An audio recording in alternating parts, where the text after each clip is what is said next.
하나님의 말씀을 봉독하죠. 요한복음 2장 1절로 11절 말씀 제가 받들어 읽겠습니다. 사흘째 되던 날 갈릴리 가나에 혼례가 있어 예수의 어머니도 거기 계시고 예수와 그 제자들도 혼례의 청함을 받았더니 포도주가 떨어진지라. 예수의 어머니가 예수에게 이르되 저들에게 포도주가 없다 하니 예수께서 이르시되 여자여 나와 무슨 상관이 있나이까? 내 때가 아직 이르지 아니하였나이다. 그의 어머니가 하인들에게 이르되 너희에게 무슨 말씀을 하시든지 그대로 하라 하니라. 거기에 유대인의 정결 예식을 따라 두세 통 드는 돌 항아리 6이 놓였는지라. 예수께서 그들에게 이르시되 항아리에 물을 채우라 하신즉 아귀까지 채우니 이제는 떠서 연회장에 갖다 주라 하심에 갖다 주었더니 연회장은 물로 된 포도주를 맛보고도 어디서 났는지 알지 못하되 물 떠온 하인들은 알더라. 연회장이 신랑을 불러 말하되 사람마다 먼저 좋은 포도주를 내고 취한 후에 낮은 것을 내거늘 그대는 지금까지 좋은 포도주를 두었도다 하니라. 예수께서 이 첫 표적을 갈릴리 가나에서 행하여 그의 영광을 나타내심에 제자들이 그를 믿으니라. 아멘. 이는 하나님의 말씀입니다. 명절이 길었죠? 옆에 계신 분들하고 한번 다시 새해 인사하겠습니다. 을사년을 축복합니다. 시작. 을사년을 축복합니다. 그래요. 옆에 참 좋은 분들하고 앉으셔야 돼. 그래야 축복이 서로 가죠. 그죠? 2025년 이제 음력으로도 명절이 지났습니다. 하나님께서 주신 그 시간이 믿음의 역사로 가득 채워지시기를 주님의 이름으로 축복합니다. 아직도 명절에서 안 돌아오신 분들이 있는 것 같아요. 이제 오늘까지는 돌아오셔야 또 내일부터 다시 일하시지 않겠나 싶은데, 사실 이 명절을 시작하기 전 지난 주일에 우리가 놀라는 일을 한 가지 경험했죠. 제가 임례하는 그 시간인데 우리 김수 장로님이 운행을 마치고 오셔서 저한테 급히 하시는 말씀이 이종봉 권사님이 자리에 안 나오셨어요. 그래서 집에 올라가서 문을 두드리는데 아무 소식이 없고, 어쨌든 일단 교우들 다른 분들 오셔야 되니까 모시고 온 다음에 전화를 드리고 오면서 연락을 해도 안 되고 또 가족들 연락도 만만치 않고, 그래서 어떻게 할까요? 그러시길래 빨리 장로님 가셔서 문을 부수고라도 들어가서 권사님 분명히 댁에 계실 테니까 권사님 조치하라고 했더니 장로님 그래서 가서 보니까 정말 뇌졸중이 있어가지고 거기 누워 계신 채로 계셨어요. 이미 시간이 많이 지나서 아직 생명이 있어도 이렇게 빨리 쉽게 고쳐질 수 있는 상태가 아닌, 우리가 소위 말하는 중풍의 상태로 들어가신 것을 보았는데, 병원에 옮겨서 제가 이제 연휴 시작하는 월요일에도 가서 신방을 하고 기도하고 그 집중치료실에 가서 하나님께 간구를 하게 되는데, 뇌졸중에 대해서 미국 사람들은 한 단어를 얘기합니다. fast라고. FAST라는데 F는 뭐냐면 face예요. 우리 얼굴. 뇌졸중의 징후가 그 일이 나기 전에 얼굴에 나타난다는 거예요. 일그러지거나 또 얼굴의 표정이 굉장히 좋지 않다. 마비가 온다. 그 다음에 A는 arms, 이 팔들을 말하는데 팔다리에도 저림이 있거나 뭔가 징후가 생길 수 있고, S는 speech라 해서 말하는 걸 말합니다. 언어 기능이 많이 저하될 수 있다. 이 세 가지 FAS를 얘기하면서 T는 time to call 911, 911번에 전화를 할 시간이다. 이렇게 얘기하거든요. 우리로 하면 119겠죠. 아니면 빨리 그 전문 의사를 만나서 막힌 곳을 뚫어야 그 상황이 온전해질 수 있다는 것입니다. 분명히 골든타임이 있습니다. 우리 교도 연만하신 어르신들이 계시기 때문에 제가 다시 부탁을 드립니다. 상황상 혼자 사시는 분들도 계시고 그렇지만 이런 일이 있을 때는 바로바로 연락이 취해질 수 있도록 해주셔야 골든타임을 놓치지 않습니다. 또 여러분의 자녀들 중에 우리 목회하시라고 바로바로 연락이 될 수 있어야지 이것을 우리 같이 도울 수 있지, 어떤 분은 제가 교적을 열어보니까 딱 본인만 있는 분들이 계시거든요. 꼭 교회에 알려주셔서 적절한 조치가 취해질 수 있으면 참 좋겠다 하는 생각을 합니다. 제가 이 뇌졸중의 전조 증상에 대한 말씀을 드리는 이유는 그 전조를 통하여서 빨리 치료가 되면 괜찮아요. 예. 요즘 의술이 좋아져서 다 대처할 수 있는 일들이 일어나는데 그 타이밍을 놓쳐서 몇 시간을 지나가게 되면 의사들이 손쓸 수 없는 때가 오는데 그 전조 증상을 우리가 사인이라고 그러잖아요. 예수님이 세상에 오셔서 하신 일이 말씀을 가르치고 기적을 베풀었다. 사람들이 그렇게 생각을 하는데 그 기적이라는 말이 있고요. 또 기사라는 말이 있어요. 기적이라고 하는 것은 자연현상으로 설명할 수 없는 일이 일어났다. 또 기사라고 하는 것은 우리가 깜짝 놀랄 만한 일들이 일어났다. 이렇게 표현하는데 비슷한 뜻을 가지고 있습니다만은 이와 달리 오늘 보면 11절에 보면 표적이라는 말이 나와요. 이 표적은 바로 전조 증상과 같이 뭘 보여주는 거예요. 저거다. 꼭 그걸 해라고 하는 말씀입니다. 빨리 의사에게 보여라. 예? 예수님이 표적을 많이 행하셨지만 요한복음은 그중에 7가지만 저렇게 대표적으로 설명을 하고 있는데 3가지는 자연기적이고 3가지는 병을 치료하셨고 나머지 1가지는 죽은 나사로를 나흘 된 사람을 살리셨다 이렇게 보는데 제일 첫 번째 표적이 오늘 요한복음 2장에 나오는 우리가 찬송한 대로 물이 변하여 포도주 됐네. 바로 그 표적입니다. 청함받은 가나의 혼례잔치가 나오죠. 1절과 2절에 예수님의 어머니도 거기 계셨고 예수님과 그 제자들도 혼례의 청함을 받아서 하객으로 거기에 와 있습니다. 물론 혼주 측이 있을 거예요. 당사자인 신랑과 신부가 있을 테고요. 그 가족들이 있을 테고요. 그 친구들이 있을 테고. 근데 어떻게 연결이 되었는지 예수님의 어머니와 예수님과 예수님의 제자들도 그 자리에 와 있었습니다. 그러니까 결혼에 주빈들이 있고 결혼에 하객들이 있는데 오늘 우리가 주목하는 사람들은 이 두 사람이 아니라 그 사이에 있는 사람들이에요. 연회장과 하인이라고 기록된 사람들입니다. 그 잔치가 되게 하기 위해서 막 일하고 있는 사람들이에요.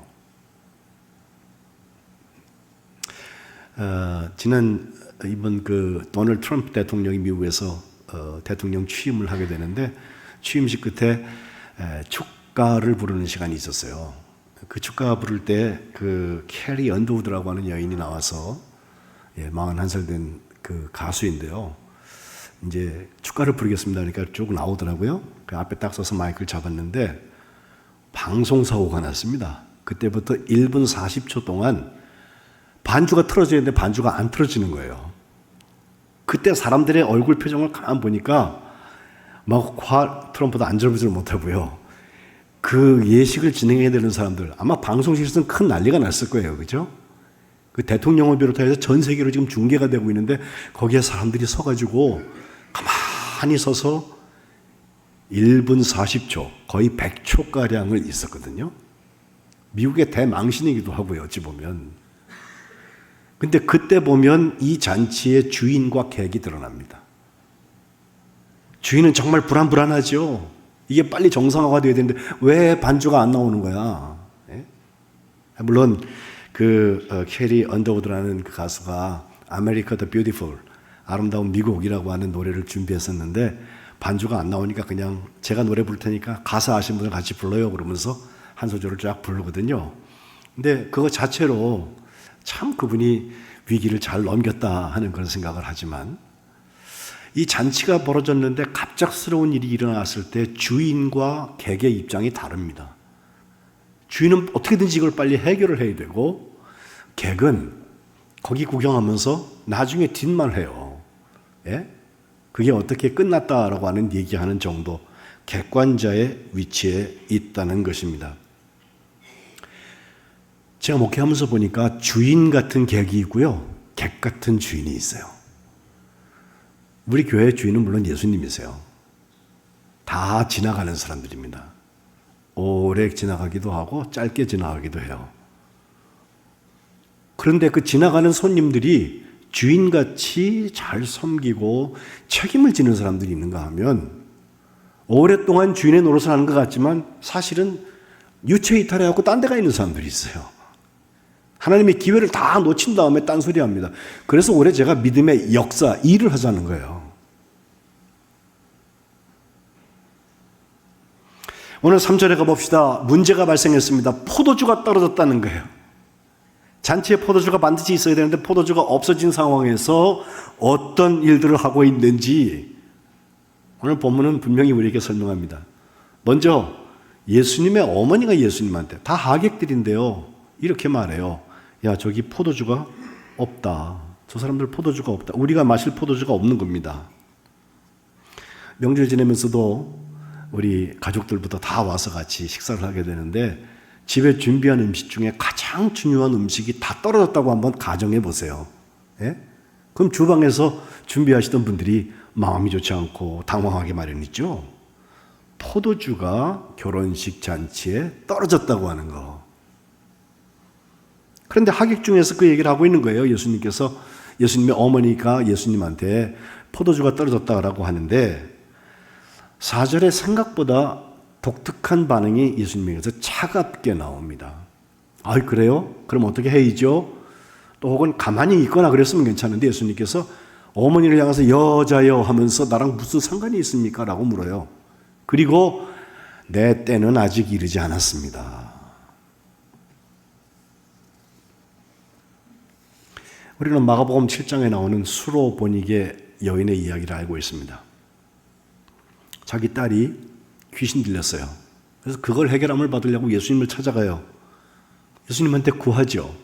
7장 25절에 보면 자기 딸이 좀 그 귀신에서부터 해방됐으면 하는 것 때문에, 치유받았으면 하는 것 때문에 그 어린 딸을 위하여서 예수님의 발 앞에 엎드려서 간구하거든요. 근데 주님께서 하신 일을 보면 27절에 아주 차갑게 말씀하시죠. 야, 자녀가 먼저 배불리 먹어야지 자녀의 떡을 취해가지고 개들한테 던지는 건 옳지 않다. 거꾸로 얘기하면 그 수로보니게 여인과 그 딸은 개라는 거예요. 보니까 거기 26절에 나온 것처럼 헬라 사람이고 수로보니게라고 하는 이방족 속이라는 거예요. 그러니 유대인들 먼저라고 예수님께서 말씀을 하고 계신데 이 차가운 반응에 대해서 그 여인이 28절에 이렇게 대답하죠. 맞습니다. 그러나 상 아래에 있는 개들도 자녀들, 아이들이 먹던 부스러기를 먹잖아요. 부스러기를 구하는 한 여인의 이야기. 예수님께서 그 말을 들으시고 29절에는 네가 이 말을 했으니 돌아가라, 귀신이 내 딸에게서 나갔다라고 선언하셨고, 여자가 집에 가보니까 아이가 침상에 누워있는데 귀신이 나갔다라고 성경은 기록하고 있습니다. 예수님의 이 차가운 반응, 나랑 무슨 상관이 있습니까?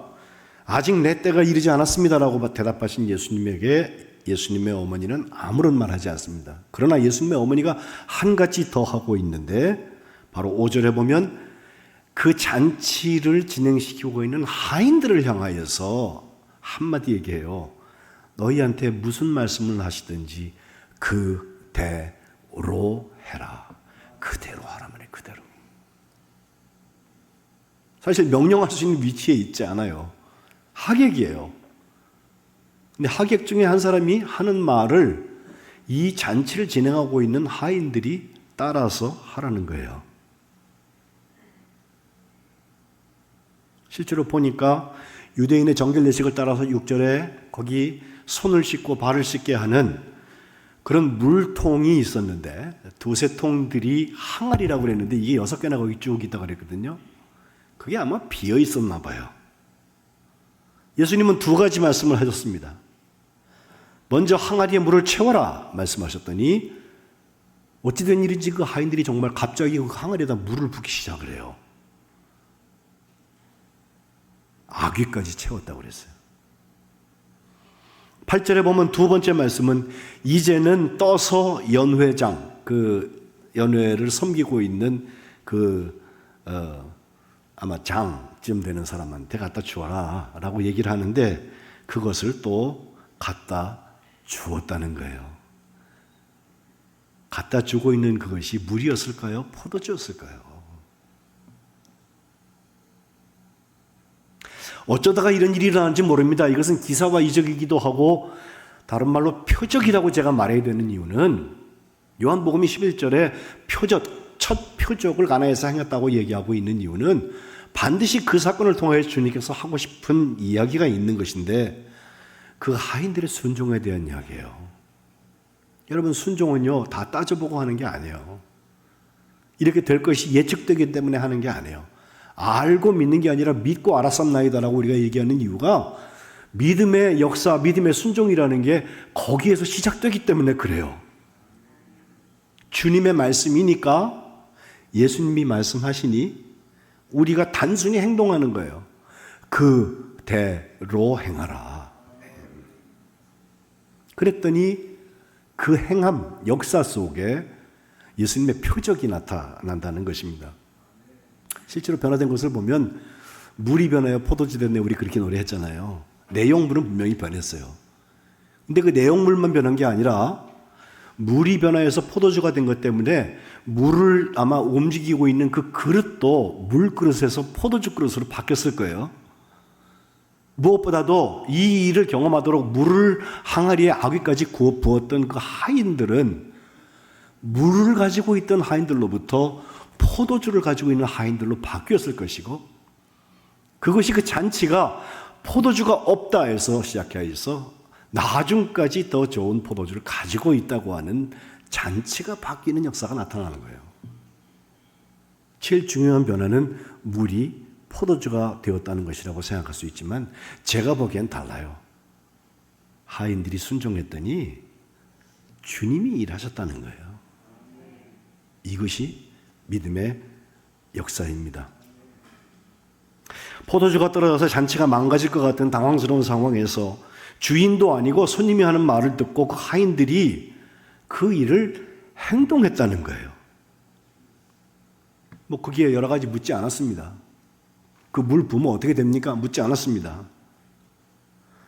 이것은 마치 누가복음 17장에 10명의 문둥이가 예수님과의 만남에서 했던 일인데 그 사람들은 예수님한테 가까이 올 수가 없는 사람들이기 때문에 멀리 서가지고 합창을 했어요. 예수 선생님이요 우리를 불쌍히 여기소서. 격리된 사람들입니다. 부정한 사람들입니다. 정죄된 사람들입니다. 그런데 그 얘기를 듣고 예수님께서 그들에게 한마디 선언하십니다. 가서 제사장들에게 너희 몸을 보여라. 제사장들한테 몸을 보인다고 하는 것은 고쳐졌을 때 하는 이야기예요. 아직 고쳐지지 않았습니다. 아직 여전히 그 나병 환자로 있는데 그들이 가다가 깨끗함을 받았다고 그랬잖아요. 마치 물을 부어라 그러면 붓고 갖다 주어라 그랬더니 갖다 주었더니 그 순종 속에서 표적의 역사가 나타난 것처럼 가다가 깨끗함을 받았습니다. 우리는 믿음의 표적에서부터 얼만큼 가까이 있는지요. 저는 이 사건 속에서 세 가지 믿음의 특징인 변화와 성장과 열매에 대한 얘기를 드릴 거예요. 말씀드린 대로 변화, 물이 변하여 포도주 됐나가 아니고 그 일을 경험한 사람이 누구냐? 하인들이었습니다. 그대로 행했더니 없던 포도주가 생겼습니다.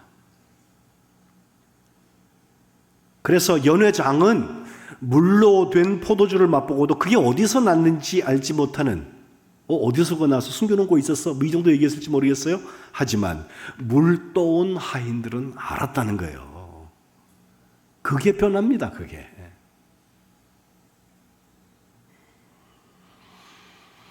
자기들의 직무에 충실했던 이 사람들 그대로 하라. 그것을 했던 사람들 그대로 했더니 물 왜 부어요? 어디다 부어요? 왜 뭐 이렇게 해야 돼요? 저렇게 해야 돼요? 말하는 거 아니에요. 시키는 대로 단순히 그대로 순종했더니 물은 변해서 포도주가 되고 세번역 말씀대로 또 원어를 그대로 보니까요. 물로 된 포도주라는 말을 포도주로 변한 물을 보고라고 그랬어요. 예. 물이었는데 그것이 포도주가 되었다고 하는 거. 이것은 물떠온 하인들이 알 수 있는 것입니다. 그들은 그 표적에 크게 쓰임을 받은 사람들일 텐데 어찌 보면 그럴 위치에 있는 사람들은 아니었어요.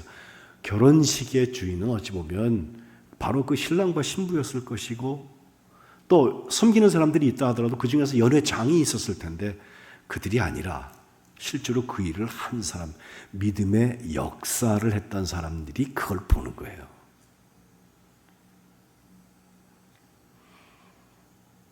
저는 2025년도에 우리 만안교회 모든 교우들이 믿음의 역사를 감당하는 중에 이러한 주인공들이 되시기를 주님의 이름으로 축복합니다. 두 번째 자라나는 것은요, 연회장에게서 보여져요.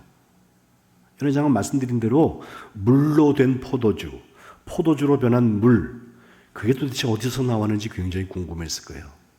다만 그게 있었기에 잔치가 중단되지 않고 진행된 것에 대해서 의아하게 생각은 했을런지 모르지만 제 생각에는 뻘쭘해서 감사한 마음이 있었을 것 같아요.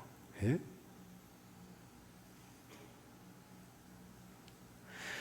그가 혼주인 신랑에게 하는 말이 9절 하반절부터 10절까지 나오는데 보통 잔치에 보면 사람들마다 좋은 포도주를 먼저 꺼내놓고 나중에 사람들이 취하면 그때는 그보다 낮은 포도주를 내게 마련인데 신랑 그대는 지금까지 마지막까지 좋은 포도주를 두었다라고 말하고 있어요. 이것은 예수님이 바꿔놓으신 그 포도주에 대한 감사가 들어있는 것입니다. 저는 어렸을 때 이 이야기를 듣고요. 우리가 잔치집에 갔다 오면요. 야, 그 잔치 잘 차렸다. 그 잔치 좀 모자랐다. 이런 말 하잖아요. 예? 뭐 차린 건 없고 많이 드세요라고 말하는가 하면 상다리가 부르더지게 차려놓고도 그런 말을 하는가 하면 다 먹은 다음에 배가 부른데도 먹은 게 없다고 말하고 있는 사람들이 있잖아요. 근데 이거 거꾸로 칭찬을 할 때 보통 그 잔치 주인들 칭찬하죠. 아유, 정말 잘 차렸더라고. 그것처럼 나중까지 좋은 포도주를 가지고 있었다고 하는 것은 신랑을 칭찬하는 것 같지만 사실은 연회장의 말 속에 그 감사가 들어 있습니다. 연회장이 신랑을 향하여서 당신은 지금까지 좋은 포도주를 갖고 있습니다. 어리둥절하여서 드리는 감사, 이것은 나중을 아름답게 하시는 예수님의 역사를 우리에게 보게 합니다. 시간만 지난다고 해서 자동적으로 좋아지는 건 없습니다. 어쩌면 더 좋아지기 위하여서 우리는 더 성장하고 더 성숙할 필요가 있습니다. 자라나지 않는 것은 죽고 맙니다. 계시록에 나오는 7교회 중에서 2장 19절에 두아디아 교회를 칭찬하실 때 내가 내 사업과 사랑과 믿음과 섬김과 인내를 안다 하시면서 내 나중 행위가 처음 것보다 많다라고 칭찬하세요. 물론 책망도 뒤에 나옵니다마는 두아디아 교회가 칭찬받았던 것은 나중으로 갈수록 점점 좋아지기 때문에 그래요. 사람들은 나중에 나쁜 술을 취한 다음에 내놓는데 당신은 지금까지 포도주를 두게 되었다. 이건 자라나는 걸 말합니다. 학개선지도 2장 9절에 처음 영광과 이전 영광과 나중 영광에 대한 말씀을 나눌 때 이 성전의 영광은 나중 영광이 이전 영광보다 클 것이다 라고 만군의 여호와가 선포하셨습니다. 내가 이 성전에 평강을 주겠다고, 만 안에 안자인 그 샬롬, 하나님의 평강을 주겠다고 여호와께서 말씀하셨다고 선언하고 있거든요. 어떻게 하면 그 평강이 우리에게 올까? 자라나야 합니다.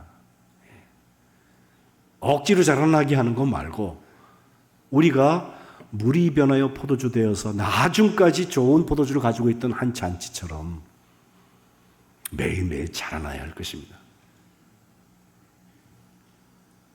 그리고 이것은 마지막 열매의 자리로 가게 되는데 예수님은 예수님의 영광을 드러내시고 예수님의 제자들이 드디어 이것을 믿게 되었다는 거예요.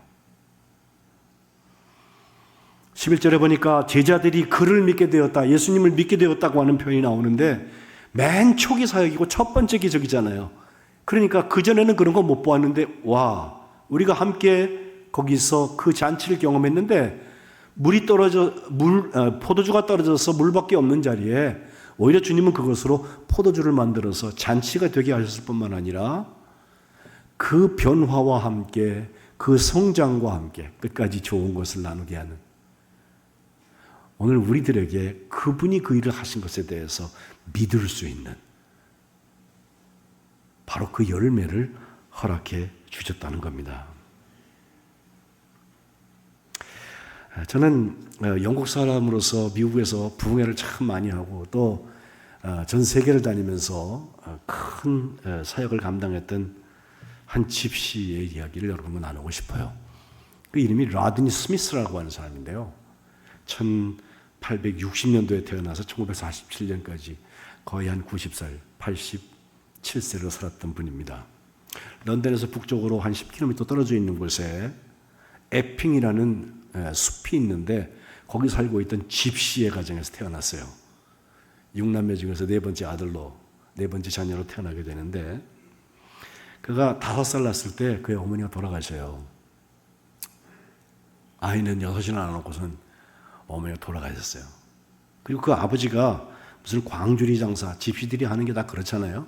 삶의 질이 높았던 사람들이 아닌데 어머니가 돌아가신 다음에 6아이를 키우려고 생각을 하니까 깜깜했는지 또 집시 자체가 생활이 그렇게 문란하고 그래서 술을 많이 마시고 사고 많이 쳐가지고 잡혀가서 감옥에 들어갔다 나왔다 들어갔다 나왔다를 여러 번 하게 되는데 그 감옥에서 형무소의 목사가 그에게 복음을 전했는데 그게 예수님을 만나게 하는 기회가 됐어요.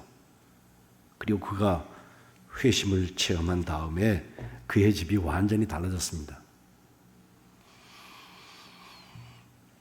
그가 16살 났을 때 그에게 3가지 중요한 사건이 일어나는데 하나는 그 아버지가 변화됐다는 것이고 두 번째는 아이라 생키라고 하는 그 찬양 사역자가 찬양하는 것을 자기가 한번 직접 듣게 되었고 세 번째는 철로 역적을 쓴 존 버년의 집을 가서 어떻게 하다가 그 철로 역정, 천국 가는 길에 대한 글을 쓰게 되는지 이것을 깊이 본 것이 그에게 기회가 돼서 한 부흥 집회에 앉아 있는데 주님이 그를 만나주세요.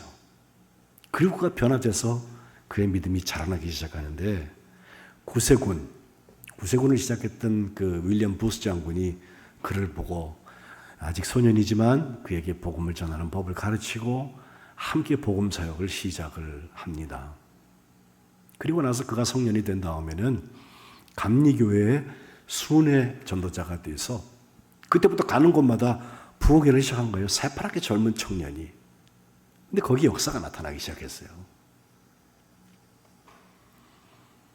그는 40번이나 해외 전도 여행을 가게 되고 그때 배 타고 다닐 때인데 무슨 미국, 호주, 남아프리카 공화국 먼 곳까지 가서 복음을 전하는 일들을 하게 되었는데 가는 곳마다 하나님의 역사가 있었고 그는 공부한 사람 아니에요.